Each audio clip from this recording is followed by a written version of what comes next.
Hello and welcome to the Quever channel. I am Jason, your host. I hope you're all having a wonderful day. I've got a lot on my mind today. Lots of different things. First being my trip to America next year. I'm having to... The excitement and everything else is wonderful, and I love the idea of going to America. But reality and my disabilities may make it a challenge, as we know. What do I mean by that? And this is the part that might put a complete kibosh on whether or not I can do it. Sitting on a plane inside a steel tube with strangers all around me. Yes, Brit Monkey will be there. We'll be going together, so I'll have him next to me. But there's going to be a stranger sitting next to me on the other side. Or even if I'm on the outside, which I'll need to be on. I want to look out the window, but also I need the freedom of being on the aisle so I can run away to the bathroom if I'm overloaded. I'm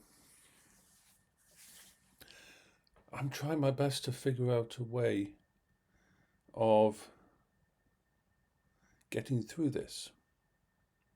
Some coping mechanism that will allow me to last between 12 and 14 hours in a place that I can't get out of if I need to.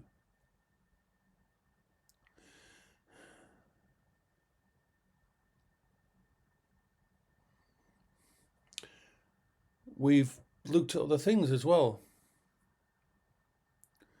I was looking into the idea of, instead of going on a plane, go on a cruise. With my benefits and everything, I can stay out of the country for 28 days maximum.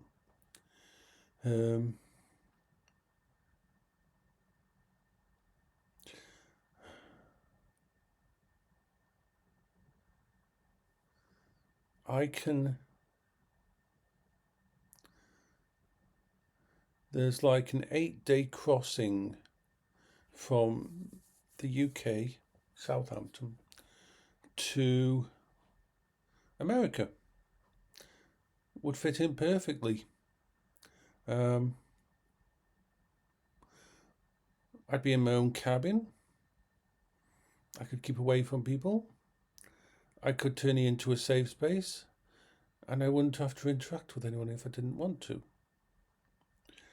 The problem being, the only ship that does that, as far as we can tell, is the Queen Anne 2. It goes from Cunard Lines. Wonderful, beautiful ship. But the problem is it's very heavily booked. There's only like 2 ships who do that crossing in January or February next year. And both of them are fully booked. There used to be a lot more ships, but when COVID hit and the cruise liners and that took a massive hit, there's not as many anymore. So I'm trying to figure out different ways to get around the problem of a 14-hour. The other option is first class. British Airways and Virgin Atlantic, it doesn't matter which one you go for. They have these little mini cabins in first class. And you have a cubicle and you're away from everybody else.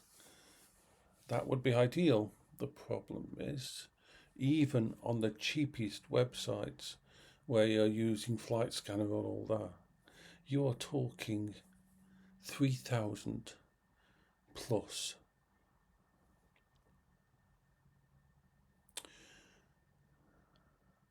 I can't justify that amount of money. That money could go on computer systems, equipment for the house, a partial fucking solar powered system.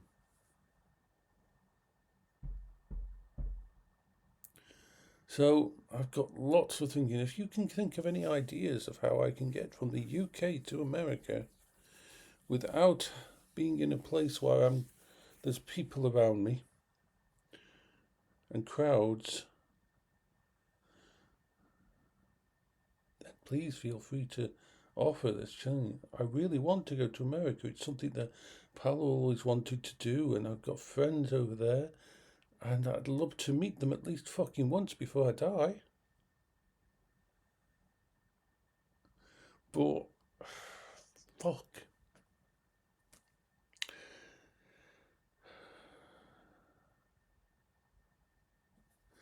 But I can't focus too much on that. I've got other things on my mind, like I'm rebuilding my storage system and my backup system as a low-powered thingy using the MacBook Air. It's doing brilliantly for jellyfin and things like that. It copes with all that kind of thing, no problem.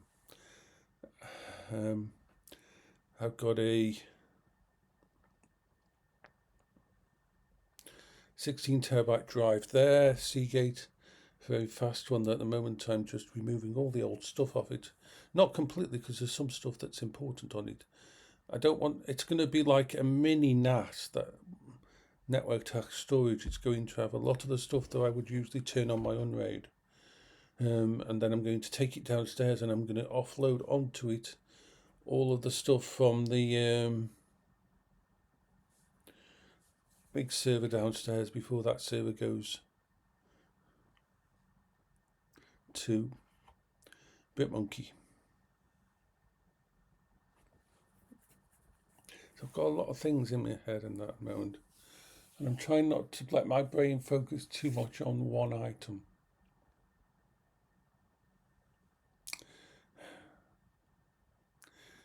Take care of yourself, everyone. This is Jason for the Quiver channel. I hope you're having a wonderful, splendiferous day.